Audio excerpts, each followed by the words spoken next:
یه وقتا یه نکته ساده میتونه مسیر زندگی ما و همینطور دیدگاهمون رو تغییر بده. امروز با کرانور همراه میشیم تا به توصیه‌هاش در مورد آقایون در صنعت فیلم‌های بزرگسال گوش کنیم. اگر شما براتون جالبه که بدونید این توصیه‌ها چیان و میخواید این نکات آموزنده رو بدونید، پس با من همراه باشید.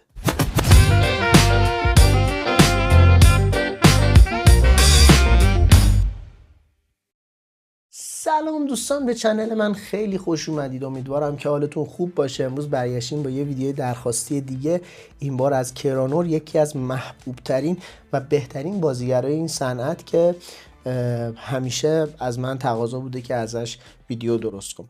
امروز قراره یه سری نکاتی رو بگه به آقایون. حالا چون میگیم آقایون به این معنی نیستش که خانوما گوش نکنن یا نبینن. لطفا خانوما ببینن و اگر موافق هستن یا حتی مخالف هستن توی کامنت ها بگن، آقایون بدونن. و آقایون هم که خب حتما ببینید این نکات رو، ببینید باید چی کار بکنید چی کار نکنید، به خصوص اونایی که توی صنعت فیلم های بزرگسال هستن. یعنی نمیگم مختص اوناست، ولی خب کاربردیه دیگه. برای اینکه هر چی زودتر بریم سراغ ویدیو، لطفاً از من حمایت بکنید. چطوری؟ این ویدیو رو اول از همه لایک کنید، یک کامنت انگلیسی معنادار بذارید، ویدیو رو برای دوستاتون بفرستید و از گزینه جدید یوتیوب به اسم هایپ استفاده بکنید تا این ویدیو رو بفرسته برای کسایی که هنوز با چنل ما آشنا نشدن، تا اونام با ما آشنا بشن و به جمعمون ملحق بشن. بدون هیچ معطلی بریم سراغ ویدیو. پس 1 2 3 برو بریم. Et spørgsmål, jeg ofte får, og du får sikkert også dette, er fra fyre, der spørger om, hvordan kan jeg komme ind i branchen? Mm-hmm. Den slags ting. Så for dig som performer, hvilke kvaliteter leder du efter hos en mandlig performer, som du gerne vil arbejde med igen? برای اون دوستانی که کامنت میذارن میگن چطوری، من خوبم، تو چطوری؟ همین الان گوش کن ببینی چطوری. Jeg vil nævne ham igen, fordi jeg synes, han er fantastisk. Hollywood Cash indkapsler dette på en måde. Du skal for det første kunne udføre jobbet fysisk. Ja. Hvilket lyder fedt, når man tænker på fantasien, men det er virkelig fysisk krævende, som at arbejde på et lager om sommeren uden aircondition. Ja, det er din test. Præcis. For din første scene er måske ikke med din yndlingsstjerne i din yndlingssituation, og hun kan måske ikke lide dig. Ja. Du får et rum fuld af mennesker, der alle stirrer forventningsfuldt på dig, venter på dit kort, og så venter på, at du klarer det i rette tid. Ja, og fra stillinger, der ikke er tilpasset. من بهتون میگم آسون نیست، ساده نیست اونجوری که فکر میکنید. بعد میگید نه. خب الان داره بهتون توضیح میده. Det, der føles bedst for dig. Det handler om, hvad der ser bedst ud på kameraet. Og nogle gange flyder tingene bare virkelig smukt, og de to ting kan være det samme. Oftest så skal du knippe i en akavet vinkel, lave stillinger, der ikke er behagelige, og du skal kunne forblive hård, og til sidst komme gennem det hele.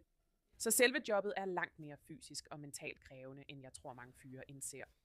Og derudover, så skal du kunne lægge dit ego til side i mange situationer. Hvis din pik ikke virker, er en af de værste ting, en fyr kan gøre på sættet at lade som ingenting, blive sur på pigen eller give andre skylden. Du skal kunne sige, hey, tingene fungerer ikke. Jeg har brug for et øjeblik til at hente noget vand. Jeg har brug for et øjeblik til at falde til ro. Lad mig kigge på noget på min telefon.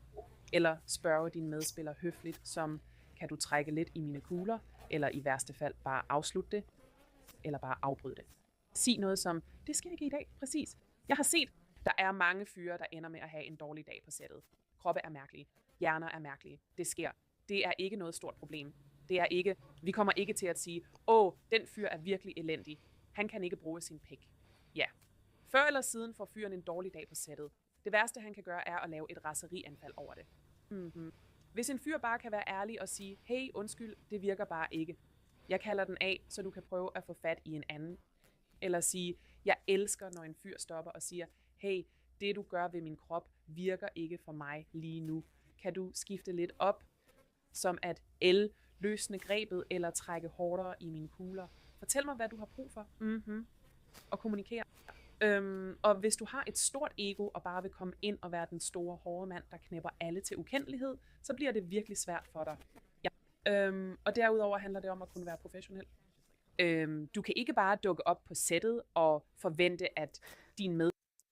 دقیقاً چیزایی که داره توضیح میده چیزاییه که خب یه سری واقعا فکر میکنن اینطوریه، فکر میکنن تو مثلا خدایی خندم میگیره بگم مثلا تو میری همونجوری میری وسط داستان و عملیات و دمت گرم بهترین خودت هم به نمایش میذاری و کلی هم پول میگیری میای بیرون. خدا اینجوری نیست دوستان. یعنی بارها گفتم به این قضیه فقط به چشم سرگرمی نگاه کنید. خواهش میکنم فقط به چشم سرگرمی نگاه بکنید. اصلا این مسائل و این قضایا رو اینا رو جدی نگیرید. اینا همش برای سرگرمیه، نه اینکه شما مثلا بخوای اصلا به این قضیه نگاه بکنی که بخوای مهاجرت بکنی. مثلا آره مهاجرت میکنم میرم اونور، بیا دیگه این چه شغلی بهتر از این، هم فلان میکنم هم بهم پول میدن. اصلا همچین چیزی نیست. یه سری ها من اصلا موندم چرا همچین فکری میکنن. medspillere eller medspillere bare er seksuelt tilgængelige for dig. Du kan ikke bare gå hen og prøve at få dem til at sutte din pik, mens de får lagt makeup. Hvis de tager billeder og sådan, kan du ikke bare komme hen og gramse på dem. Du kan ikke få lov til at lave alle de stillinger, du gerne vil. Så selvom det her burde være et sjovt, sikkert og behageligt job, så vidt muligt, så handler det ikke om at føle sig godt tilpas. Det handler om at præstere. Det handler ikke om din nydelse. Ja, præcis. Så at forvente, at din scenepartner, din kollega, skal være din escort for dagen, er ikke professionelt. Vi ser mange diskussioner online om, hvor grænsen går mellem at nyde sit arbejde og bruge porno som en måde at få sex på. Og det er virkelig svært, fordi man vil jo gerne have, at folk er begejstrede for at arbejde med en. Altså, jeg vil gerne have, at mine medspillere er tiltrukket af mig og har lyst til at stikke deres penis ind i mig. Men samtidig er vi jo ikke på date. Jeg er ikke din escort, så du kan ikke komme med bestemte forventninger. Du skal komme med indstillingen om, at det her er et job. Jeg synes, det handler om at kunne gøre det fysisk, vide, hvordan man er respektfuld og performer på en måde, der er god for både medspillere og dig selv. Mange fyre, især i heteroporno, vil ikke lave solovideoer eller henvendelser til deres mandlige fans, og det er lidt som at smide penge ud af vinduet. Altså, de fleste, der betaler for porno, er mænd, både hetero og homoseksuelle. Ja. Så hvis du ikke er tryg ved at lave fanservice til dem, så er det din ret. Jeg siger ikke, at du skal gøre det alligevel, hvis du er utilpas, men hvis du er cool med det, burde du nok lave et par onani-videoer, mand. Du bør kunne opbygge dit eget brand. Mange fyre går ind i amatørporno nu, fordi de tror, de bare kan knæppe en masse piger. Men hvis du vil behandle det som et rigtigt job og tjene penge på det, er det bedste at skabe dit eget personlige brand og din egen fanbase ved at dele dine egne billeder og solovideoer, så folk, der besøger din side for at se porno, kommer for at se specifikt din porno. Ikke alle de piger, du arbejder med. For aflysninger sker. Ting falder fra hinanden. Du vil ikke altid have en stabil forsyning af kvinder. Men hvis de er fans af dig og din personlighed, og du kan lægge soloindhold op, et par selfies, og de er lige så tilfredse som med parindhold, så er det bedre for dig, end hvis du går ind i porno for at knalde pornostjerner, og så har en måned, hvor alle aflyser, eller du fejler din test, og pludselig har du intet at uploade, og alle dine fans smutter, fordi de ikke fulgte dig for din skyld.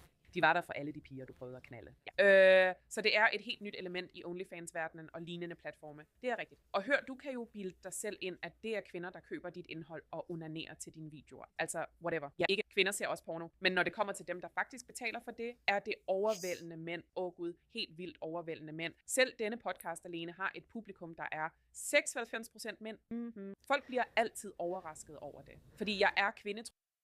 دقیقاً عین چنل خودمون که 90 فکر کنم 7% آقایون هستن، مخاطباش آقایون هستن. Det er kvinder. Jeg siger nej. Nej. Meget få kvinder ser dette program. خب دوستان، امیدوارم که از این ویدیو لذت برده باشید. اگر از شخص دیگه ویدیو میخواستید حتما توی کامنت ها بهم بگید. تمام تلاشم میکنم تا ازش ویدیو تهیه کنم براتون. لطفاً برای حمایت از من اول از همه این ویدیو رو لایک کنید، کامنت انگلیسی معنادار بذارید و ویدیو رو برای دوستاتون بفرستید و از گزینه جدید یوتیوب به اسم هایپ استفاده بکنید تا این ویدیو رو برای کسایی بفرسته که هنوز با چنل ما آشنا نشدن، تا اونا با ما آشنا بشن و به جمعمون ملحق بشن. تا ویدیو بعدی خیلی چاکریم، خیلی مخلصیم. فعلا.